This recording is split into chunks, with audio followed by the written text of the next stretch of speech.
What's up, gamers? Welcome to a new episode of Last Cloudia. Today we're going to be talking about a character who has been hyped up quite a bit. I've seen some people on YouTube talking about how great she's supposed to be. I've seen people's profiles saying that they were waiting for her.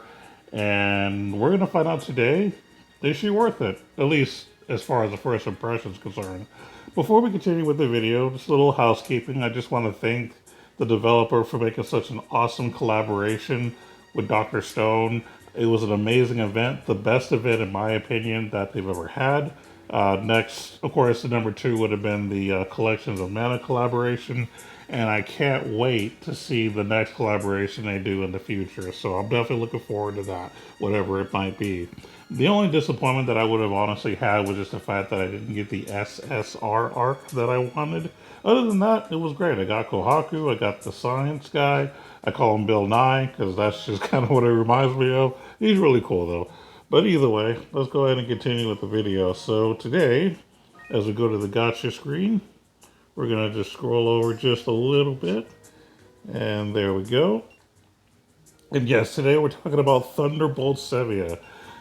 This is someone that, oh, I've even seen, like, what is it, Facebook, all types of social media talk about this, her being, like, just a game changer. So let's take a look. So looking at her stats, she's got 984 strength, which is good. Not the 1,000 that we want, but it's pretty close. Her mind's at 920, which is interesting. I don't usually see people who are DPS with high minds, so that's actually pretty nice. Take a look at her abilities. Now, one thing to note is that all of her abilities are thunder based. Duh, obviously we do that because of her name. But what I want you to pay attention to is the S3 and the special. So the S3 Rumbling Field does a medium thunder combo attack around the unit and restores HP to all allies. That's interesting. So that's offense and defense packaged just like that. Pretty cool. And then the special, which I'm not even going to try to pronounce, is a powerful thunder combo attack against all enemies. Restores medium HP to all allies and boosts unit strength. So that basically means damaged everywhere, restoring HP to everyone, and give everyone strength. So that's really cool. So you're getting the healing, the strength boost, and some damage. I mean, so this is the kind of character that you're going to want to equip SET boost to. And anything that can boost, the gauge a bit is going to be a necessity over everything else. Because you want the S3 and special to go off as quick as possible and as often as possible. Taking a look at her traits, Twin Blade Thunder. So when a sword is equipped in both weapon and armor slots via dual wield, thunder attack damage plus 40%. So basically, as long as you're equipping two swords to her, which you should do, you're going to get the boost. Pretty good. And then the other ability, 11 life yield, small chance to recover user's SCT with physical attacks. So she can naturally boost her gauge with her normal attacks, which is good. But you still want to get the whole package of abilities that'll boost it for her. And they're most of them are not too expensive, except maybe Pirate's Feast and maybe one other, but you'll be all right. Speaking of abilities, let's take a look and see what she's got in her kit. So, some healing spells apparently. God Heal, Healing Wind, Stardust Heal, and then of course Advanced Magic Circles. So, good spells. God Heal is arguably the best healing spell, but Stardust Heal is a thing too. So, they're all good spells as far as healing is concerned. Probably the three best, really. And then when you're looking at the actual attacks, I don't know how much healing you're going to actually cast using this character. I guess it just depends on your style. She has attack up 4, which we've already discussed in the last video, that attack up 4 is going to be the basic standard now for all characters going forward on the DPS side. Magic Defense 3, Illusion, which is really good, Thunder Attack Raise, so Thunder Attack damage plus 20%. That's going to save you a lot of SC, so I'm happy to see that.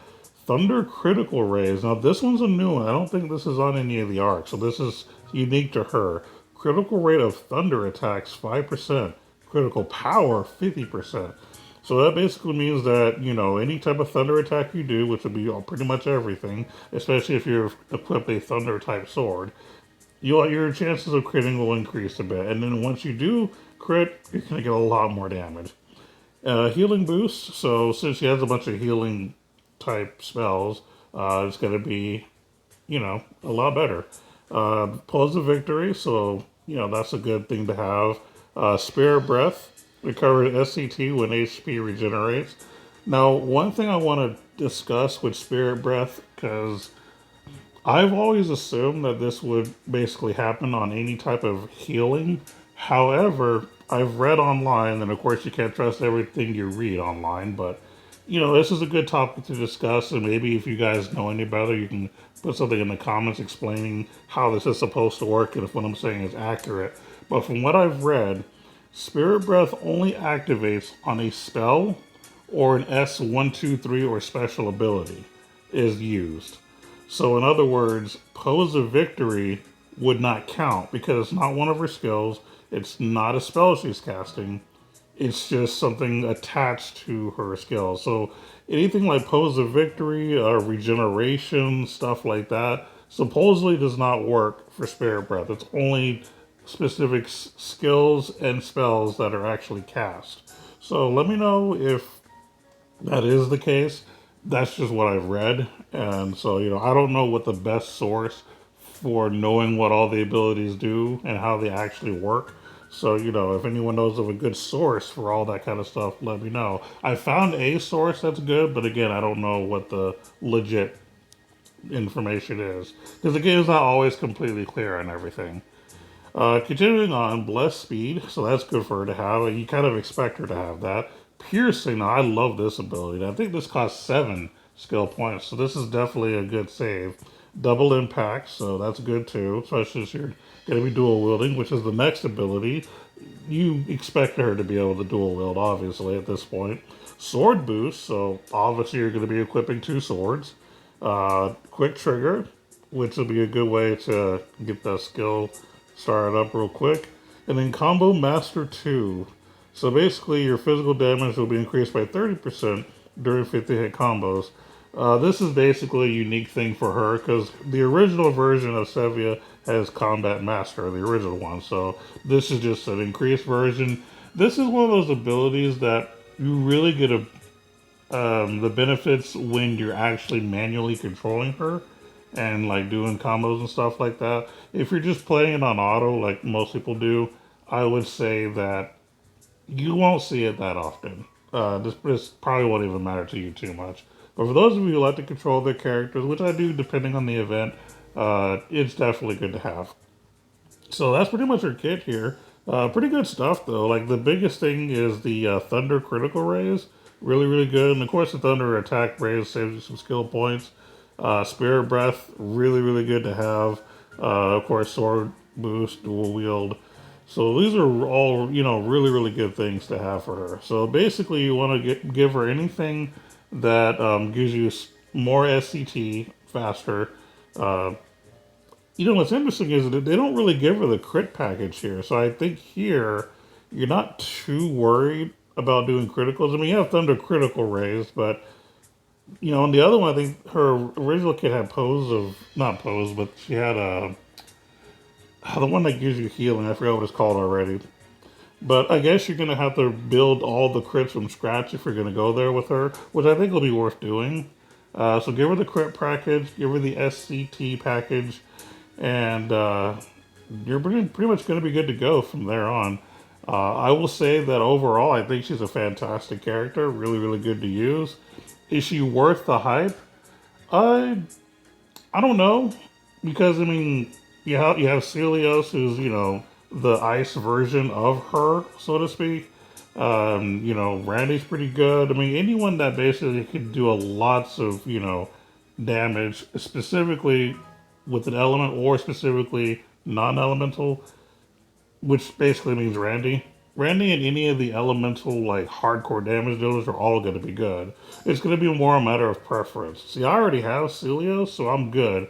If I get Sevia, I'm not going to be upset. I mean, I will definitely be using her for certain events I just won't be leveling her anytime soon just because of the fact that I'm still working on Kohaku, which she's almost done, but I gotta deal with her, then I gotta deal with Bill Nye, and then she would be potentially next. So we'll see what happens. So we're gonna do a gotcha pull like we normally do. But yes, I definitely think she's top tier. And actually, no, before the gotcha pull, we got two arcs to talk about. I got so focused on Sevia that I forgot that there were arcs to discuss. So let's talk about Gourd War. Let's take a look here. So this is an SSR arc.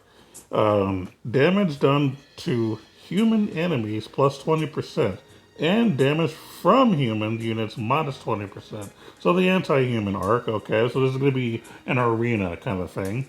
When close to death, be less likely to be targeted by enemies, and defense plus 35%.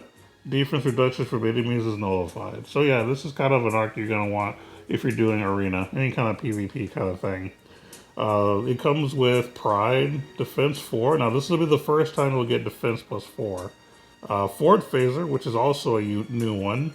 Soldier Shield, which is a new one. And Soldier Slayer, which is a new one. So, Ford Phaser is all allies defense plus 20%, so it's decent. Soldier Shield, damage taken from soldier types, minus 10%, so this is a PvP thing. You also have Determination, which we've seen before. It's a decent ability. And in Soldier Slayer, basically, physical attacks are effective against soldiers, which includes skills. So that's good for PvP as well. So this is basically a PvP related arc. And then taking a look at the actual item, the gold armor, this is a fantastic statted armor here. You got defense 213 and mine 164. That's good by itself. More likely to be targeted by enemies, so it definitely goes on your tank. Physical damage taken minus 10%.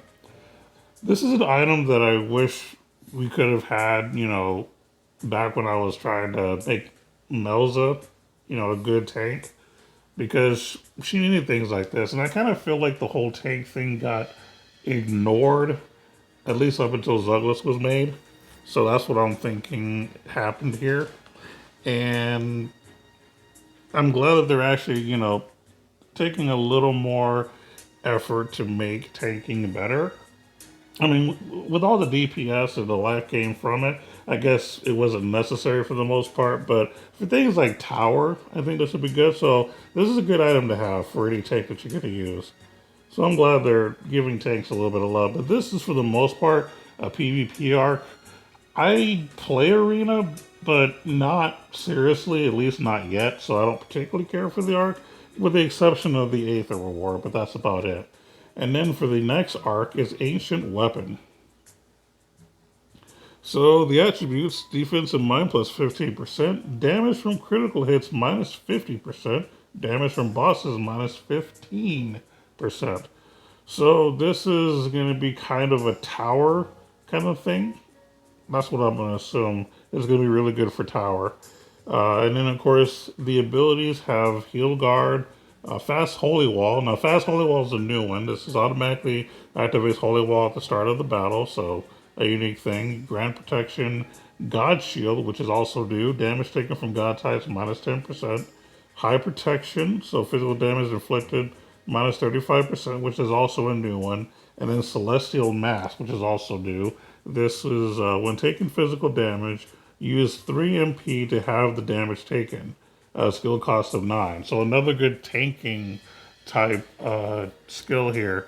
This is kind of what the defense against Sharp Eyes would be. Because Sharp Eyes, you basically use 3% MP to increase your damage output. This does the same thing, but on the defensive side. So interesting that they made the counter for it. I think it's interesting. I think it's cool. I like it. Again, this is mainly for your tank. If you have like Melza and you really want to dedicate to her like I did, even though I feel like I failed miserably on that, but we won't talk about that. Obviously, you're going to want to put this on Zuglis because he's, arguably the best tank. And, I think there was one other, but I don't know who it is. That's also a good tank too. But yeah, I mean, overall, it's a decent arc. Oh yeah, let's take a look at the reward here. Alt Defensor. So this is a defense and mine plus 70.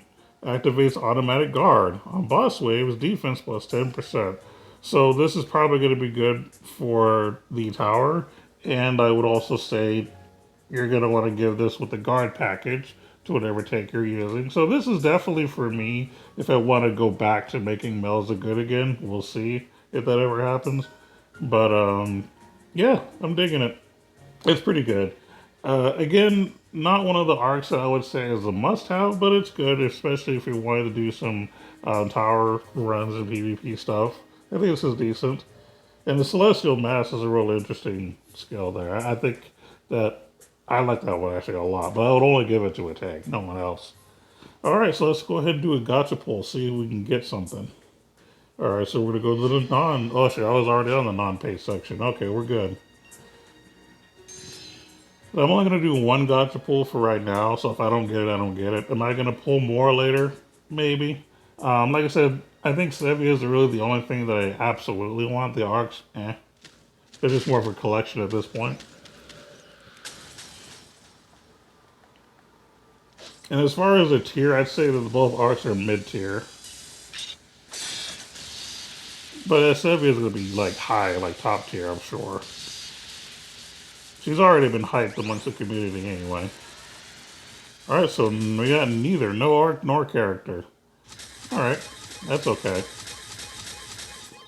I can live with that. But no, I'm not going to do another gotcha pull here. Like I said, this is just for you guys to see if I can get lucky or not. But I'm not always lucky. It doesn't always work out for me. Okay, so today we've discussed Thunderbolt Sevia, and of course a couple of arcs that went with it. Like I said, Sevia is really, really good, so if you get her, like, congratulations. Go ahead and make sure that you make her good, and, you know, get in there on the events. Thanks to the developer for the Dr. Stone event that just happened, which, by the way, I actually watched the anime Dr. Stone, and it's actually pretty good. I haven't watched the whole season yet, but yeah, it's actually a good anime. So I'm glad that that was brought to my attention. I like it when games get you into watching anime because Shadowverse does the same thing. They do a lot of anime collaborations, and I got to watch some new anime because of that. So this is kind of what this game is doing. So I'm glad that they can cross, you know, over and do stuff like that. So shout outs to Didus for being cool like that. But that's gonna be it for today's episode. You guys keep gaming and take care, y'all. Later.